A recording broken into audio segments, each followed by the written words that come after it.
Hello, and welcome to a bonus edition of the Wheels in Motion podcast, a show dedicated to logistics in a lean manufacturing environment. Hopefully, you've already listened to our second episode where we address the role that KPIs and data reporting can play in achieving your lean initiatives. The episode had great content but was edited down to keep it short. In this bonus edition, we're going more in depth and giving you the full discussion with even more helpful hints to ensure your success.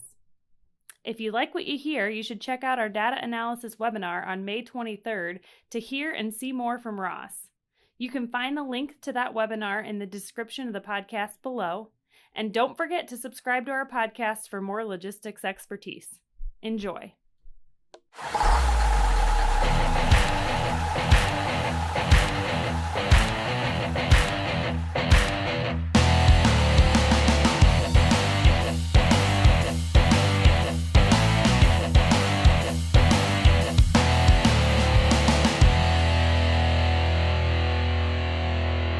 This is Richard DeBoer, Executive Vice President of Carter Logistics, located in Anderson, Indiana.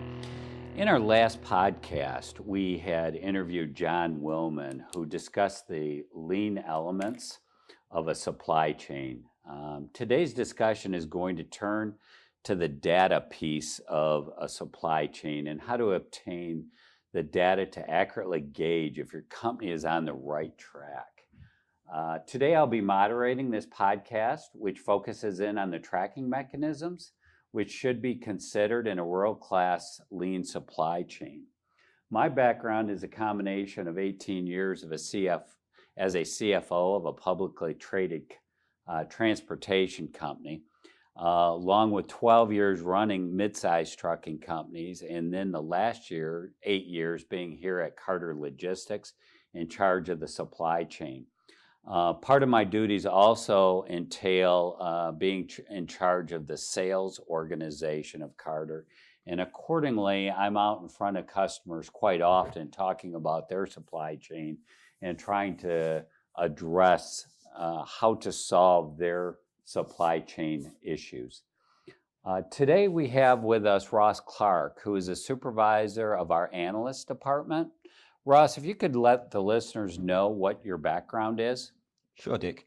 So originally I'm from England, and I moved over to America in 2010 and attended Butler University. Got my undergraduate in accounting and finance, and most recently I got my master's in accounting and finance at Anderson University. I've been working at Carter for 3 years, as you said, now as supervisor of the analyst department. So manage a team of 5-6 analysts that are dedicated to multiple accounts across the Carter network. So. All right, well, let's get started today on the building block of the supply chain, which is really the data integrity piece of the supply chain. Ross, if you could take us through how we assure that the data which you're analyzing and that you're looking at daily is accurate and relevant. Yep, sure. Data integrity is very, very important in the day-to-day work that my team does. We're only as good as the data that we receive. So a lot of our time is cleaning data, make sure it is in a format that we can manipulate and look into the trends and the cubes and the rest of the KPIs that we look at. So with the data integrity, we have the shared milk run system that has 380 routes per day. All that freight runs through our cross stocks. We have one cross stock in Anderson, Vandalia, Romulus, Knoxville, Paragould, and Laredo, as well as some intra-Mexico cross stocks in Querétaro and Leon. So with that cross-stock integration, this freight comes into the cross-stock and is scanned through our scanning system, and that information gets fed into our TMS system. So with this TMS system, the analysts are able to extract all of the data that got input into the TMS system in Excel, and that's where we start a lot of our work. And the shared milk run is kind of, best way to explain it is it's kind of like rideshare for Uber. We basically are doing that with a different commodity in terms of freight. So that's the unique selling point or the unique point that we have at Carter. And that shared milk run is a very effective way to drive down cost and lean out supply chains. In terms of the cube utilization with this scanning system, the scanning system actually calculates the cube of each trailer that comes inbound and outbound to our cross dock. And that's a very, very key point that our team uses to see the trailer efficiencies and for us to start our raw analysis on inefficiencies and how we can be more lean going forward and also try and drive down customer cost along the way. So as I understand it, Ross, you're looking at 380 routes per day, and you're getting that data daily on your desk in the morning to analyze. Tell me a little bit about what you do daily with that data and kind of your weekly. Obviously, you're getting this data 5 times a week. Tell us a little bit about your daily activities and your weekly activities. Sure. As I said, with the scanning system, midnight every night, our TMS system, it basically rolls over and we can access that data from the previous day. So every morning, we're already running reports to see if any of the freight from the previous day overflowed, what routes they were, looking at whether a certain supplier shipped more that day or less that day, and kind of starting at a base point there. So overflows is a big thing that we're constantly looking at, and looking at the cube utilization of those trailers is kind of a baseline that we look at. And when we're talking about the cube utilization of the trailers, we're looking at around 80 to 85% fill rate. It's great to get to 90%, but we always try to leave a buffer of 10 to 15% just in case a supplier ships more that day than what they were scheduled to. So if our routes on average around 80 to 85%, we're pretty efficient in that respect. So the routes that we're looking at is we run a report that we look at routes that are under 50%. Those routes are already highlighted within our analyst team. We will go through each route. Say there's 10 routes, we'll assign 2 or 3 different routes to a certain analyst to look into why that cube utilization has decreased. Is it an impact that's happened recently, or is it a trend that's going to be going forward? And from that point on, we would liaise with the customer and discuss other routing options to make sure that we can get that trailer utilization filled up. Okay. So what I heard is that you're really focused in on trying to maximize the back of the trailer to 80% cube so that you can make allowances for overflows and additional spikes in parts that might have to be picked up during a day. Quite often when I'm out talking to customers, I have customers ask me or tell me,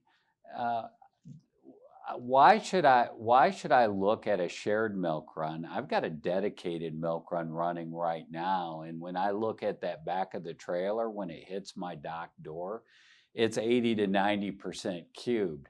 I'm maximizing the inside dimension of that trailer. How do you respond to that question, Ross? Yes. I mean, it's a great point that you bring up there, Dick. I mean, the real test is how many miles did it take of the total route to get that trailer cubed, and what was the real cube utilization when taking into account the complete trip?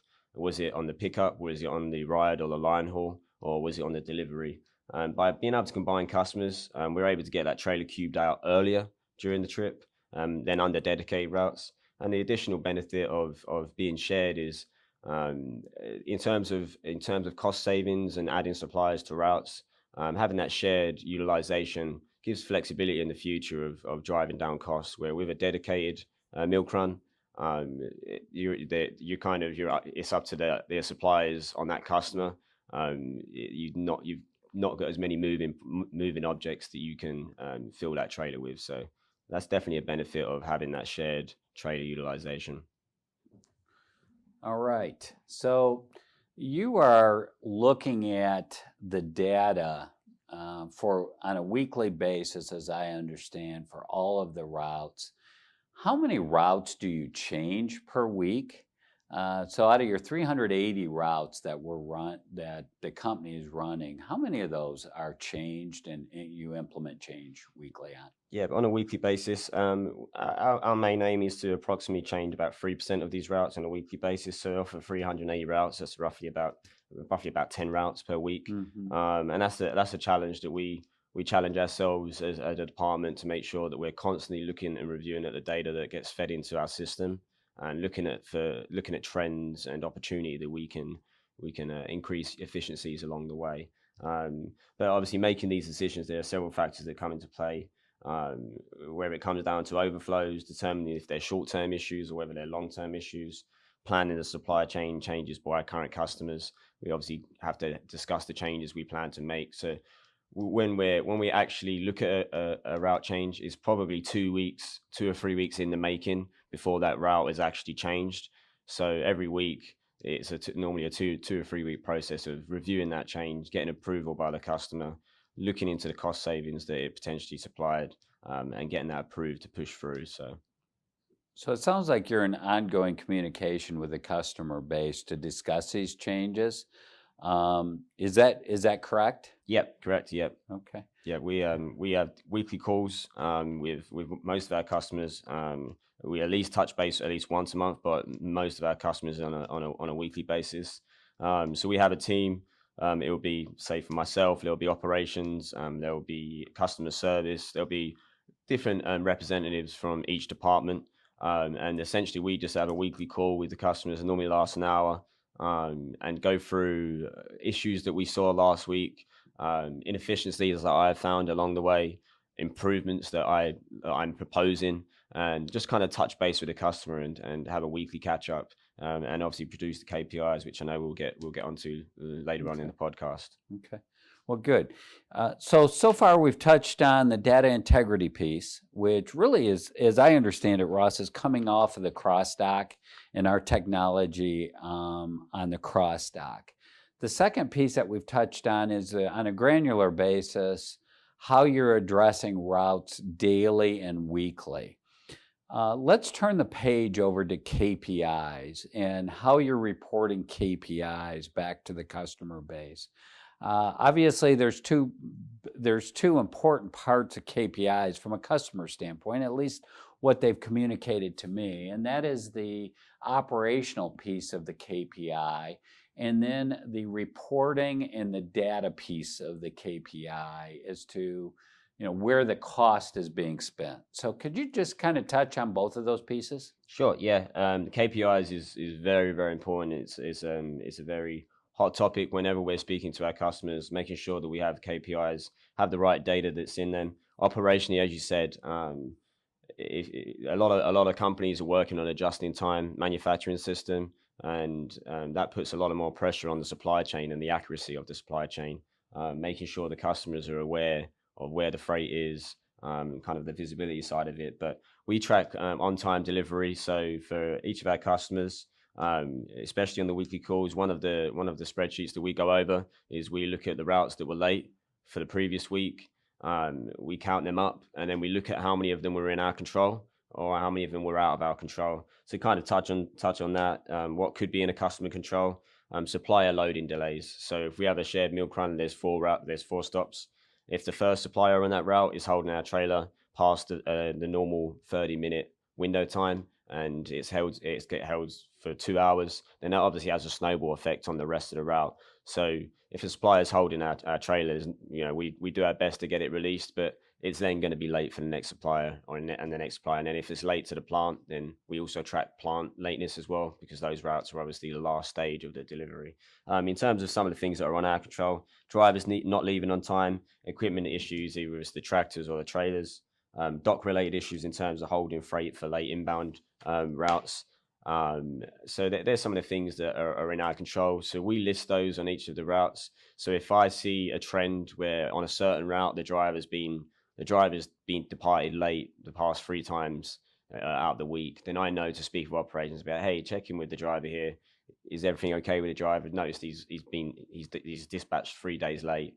And we kind of track those issues as well. Some of the non-controllable stuff is obviously accidents, weather-related delays, and border crossing. Those are some of the things that are non-controllable. But KPI-wise, we track all of those, and we make sure they get communicated to the customer. Okay. So as I understand it, all the operational KPIs are reported back to the customer.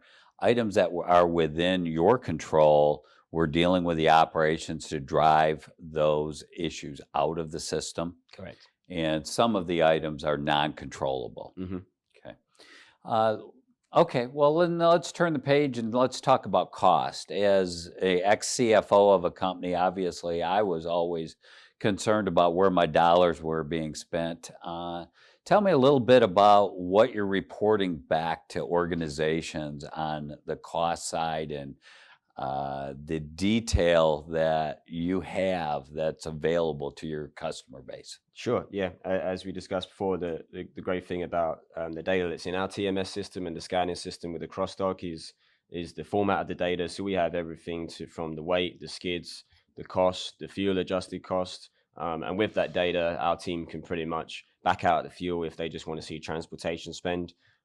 So regularly, we normally do a quarterly report that we basically do a quarterly cost per route in terms of the pickup, because obviously there could be a chain in terms of the supply chain could be a pickup in Romulus or in Michigan, and it's going to Laredo. It might get line hauled to Anderson and then further line hauled to Laredo for a delivery, say to Mexico. We'll break out the pickup, each line haul or each ride and the delivery, and show the average cost per route, and then look at suppliers that are maybe costing more than others in that respect. And something else that we do as well is we look at the routes. Obviously, the routes that are large in miles in terms of distance, they're the routes that obviously the longer the supply chain, the more that can possibly go wrong. So operationally, we make sure we have eyes and ears on everything. In terms of a cost standpoint, I would look at the supplier, and if I have a supplier that in our network it's a very long route and it's not really a cost-effective route, we would maybe speak to purchasing and be like, hey, this is a really expensive route for you guys, or sourcing from this supplier is really expensive. You might want to look at other options, or where all of our routes are in the Midwest or wherever it may be, you might want to look into the purchasing side of moving that supplier to a route that's not spending so much money in terms of the miles that you're spending on that route. So we definitely touch upon a lot of the cost. I mean, my experience working at Carter, customers want great customer service and to drive down their cost as much as possible, and that's the challenge for me and my team. But reporting this is obviously a really important aspect of what we do, and those quarterly reports are very important. And we can include the average cube of the trailers. So pretty much with our data, we have a lot of things that we can do with that data to present good, strong cost KPIs to the customers. Okay. How about let's say I'm a customer and I've got a supplier base that I do not believe is following lean principles. Either our purchasing department is not ordering level or the supplier is not shipping level. What type of tools do you have available to identify that? Sure. I mean, that's an issue that obviously comes up on an often basis in terms of suppliers suddenly shipping 10 skids or 20 skids when they're only meant to ship, say, 5. And that spike on that specific day could cube out a trailer and then cause an overflow. So obviously we want to avoid overflows and expedites. One of the number one rules in logistics. So in terms of the data that we provide, if we do see an overflow, we drill into why did it happen.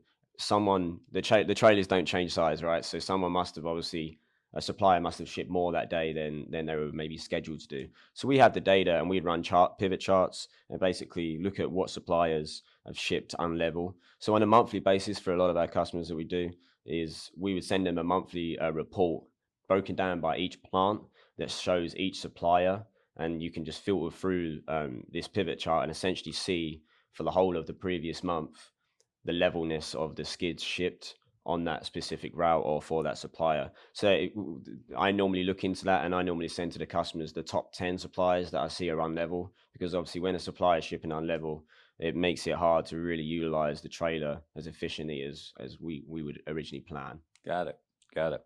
Thank you. Your department, it sounds like your department is a very value add department to our customers.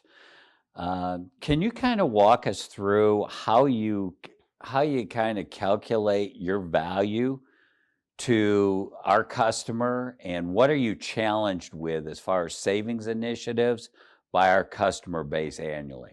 Sure. Yeah. I mean, our department is very heavily involved with a lot of the customers in terms of implementing the cost savings and ideas and the work that goes into those ideas, and then getting approval with the customers. In terms of the savings initiatives, in terms of new business, the first year we can normally see a lot of inefficiencies. So our team will be able to very easily see certain inefficiencies and see the ways we could drive down costs and increase cube utilization. Obviously, as we know, as we get more and more efficient over years and years and years with a customer, with there could be new suppliers to get added to the milk run, but the savings do become more and more challenging. So we have to be more and more creative with how we approach our route changes. But generally speaking, clients can expect, especially in the first year, definitely around 10% of annual spend in savings. And our internal goals are normally at least 5% year over year after that. Every customer that I've been involved with or that I've seen since my 3 years here, I've always, when we do our QBRs, they're always very impressed with the numbers that we hit in terms of the savings. And obviously, I'm thankful for my team because I know we all work pretty hard to make sure we can deliver that, because that is a very unique selling point of what we do, Dick. In terms of the shared milk run, our department, that is our main challenge to be there with the customer and propose and implement those savings ideas. Okay. If I'm a customer, should I expect a standard format to present changes? So I'm not looking at 5 different methodologies based on different analysts as far as looking at financial changes or changes within my supply chain and the financial effect of those changes. Sure. Yeah, no, exactly. So the way we present everything in a standardized template. It's the same for every single customer. And the reason we do this is obviously to make it easy for them to understand what the process is and what's going to change on their route. So it's normally on a current to future state. So we break it down, we show the route, what it currently looks like, and what the future state of that route will look like. And we kind of go down from there. It's a very easy to read Excel document. And it's the most important thing for us. It's great for us to come up with the ideas, but the most important thing is to have the customer understand what changes are going to happen, and for them to understand changes, whether it could be a decrease in transit time for inventory control or change in window times. So from our end, we normally speak to the suppliers and say that we're proposing a cost savings initiative. And sometimes that often means changing window times and window time pickups. Obviously, it's a big thing because of dock doors. Some suppliers are larger than others. So before we actually present or pitch the idea to the customers, we do contact the suppliers and say, hey, we're looking into this idea. Nothing's changing yet, but if this proposal was accepted by our mutual customer, would you be able to agree to this new window time? So we get authorization with the supplier before we would ever go ahead with a plan. We make sure, this is why they can take 2 to 3 weeks sometimes to implement, because we need to make sure that we have every base covered. And then the other part of that is when that route change, say, happens on the next Monday, our team is constantly looking on a daily basis of how is that route change going? Is there any overflows? Is it going smoothly? Is there any suppliers holding our trailer? So we do follow up and look into that as well. So that is a very, very good point. Okay. So not only you're presenting it in the same format, but as I understand it, you're looking in the rear view mirror to say those changes actually materialized into the financial savings that were expected. Sure. Good. Let's talk a little bit about implementation of new customers. And a lot of customers come to us and they have a question as to how much does your analyst get involved in the implementation of new accounts? What type of time period can I expect for a smooth implementation? Can you take us through a little bit about the implementation process and the timeline related to the implementation process? Yeah, of course. So the very first step is what we try to do is we have the sales team. If we can get data, so a sales member would get the data. Normally we prefer around 3 to 6 months or even a year's data to basically analyze. So we'd get the data, the raw data. We would clean that data up, and then the first stage is quoting on that business, so to speak. So we work with our pricing team, and we look at every single OD pair that we get from a data set. We look at whether we can put that on the milk run, which will also help drive down the current customers on that route, shared cost, where we need to consolidate. So we basically do a general routing plan and quote on that on RFQ, so to speak. If we are successful, then the analyst team is always a very, very pivotal part in the implementation process. But we also have our operations team, our 3PL team. It's a very, very much a team effort to have the successful implementation of a customer.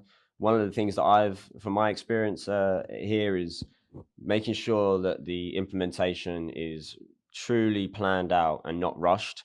Obviously, there's instances where implementations have to be rushed and there's a day to meet, and we handle it and we get through it. But it's always great to have a month or 2 months to actually successfully, smoothly implement that new customer, whether it's and onboard it, in terms of having rates uploaded into our system, contacting all of the suppliers, making sure they're aware of their shipping schedule and how they're going to ship.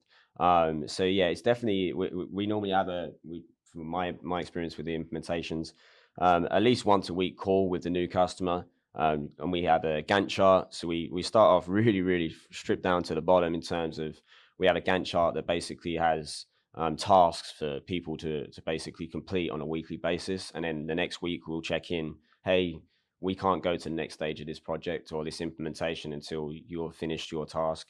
So we kind of run it back to front in terms of looking into it in depth detail. And then obviously once an implementation has hit the date of implementation, we normally send a continuous improvement team to or whether it's an analyst or a member of our team to their facility, or just to basically make sure everything's going smooth, touching base with the customer. So yeah, implementations are obviously very, very key to what we do, both for us and for the customer. So,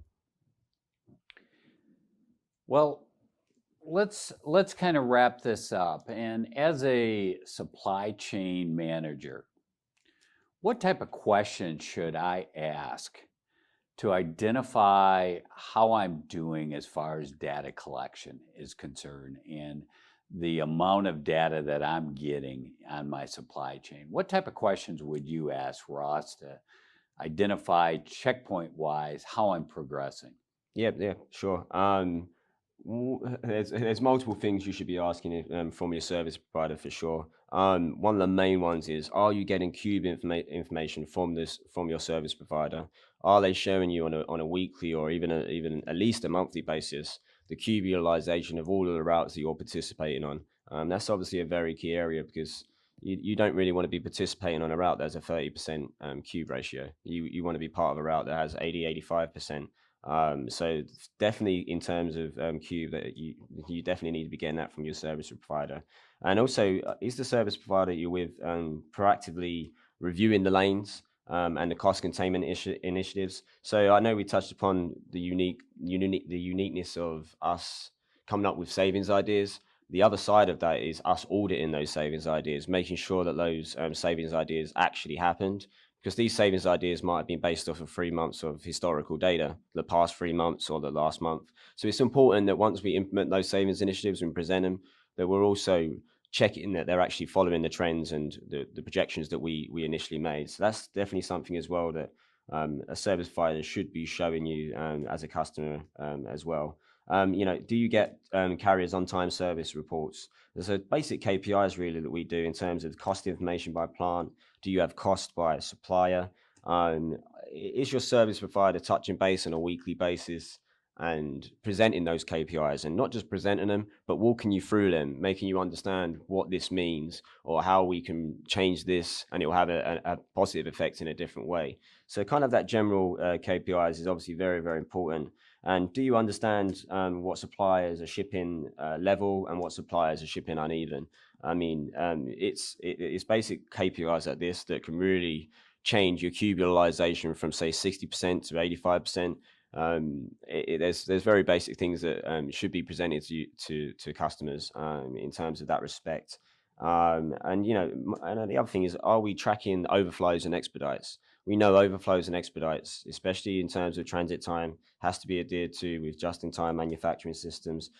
Is your service provider going over your premium transportation spend, whether it be in expedites or whether it's being in overflows? And sometimes it's inevitable that there's going to be an overflow or an expedite, but what is your service provider doing to mitigate those risks and mitigate those high spend cost outcomes in terms of the expedites and overflows? But yeah, those are definitely some of the key points that I would be asking my service provider for those basic reporting duties. So, well, thank you, Ross.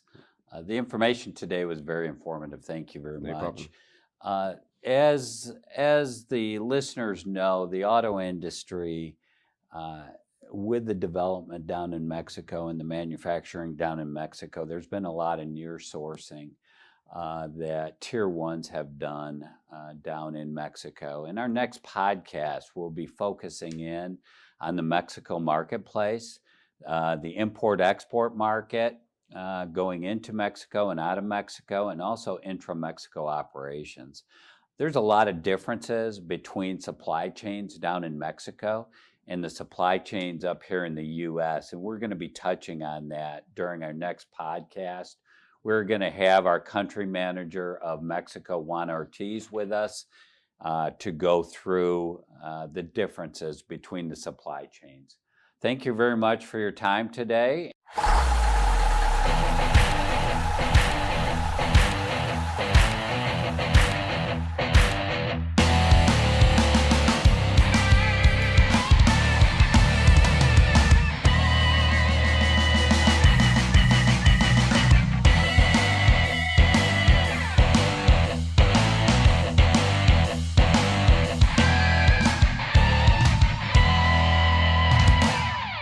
Thank you for listening to the Wheels in Motion podcast. If you have any questions or requests for an upcoming episode, please email us at marketing@carter-express.com. Special thanks to Carter Express and Carter Logistics. Music for this podcast was composed by Phil Larson. Check him out at phillarson.net.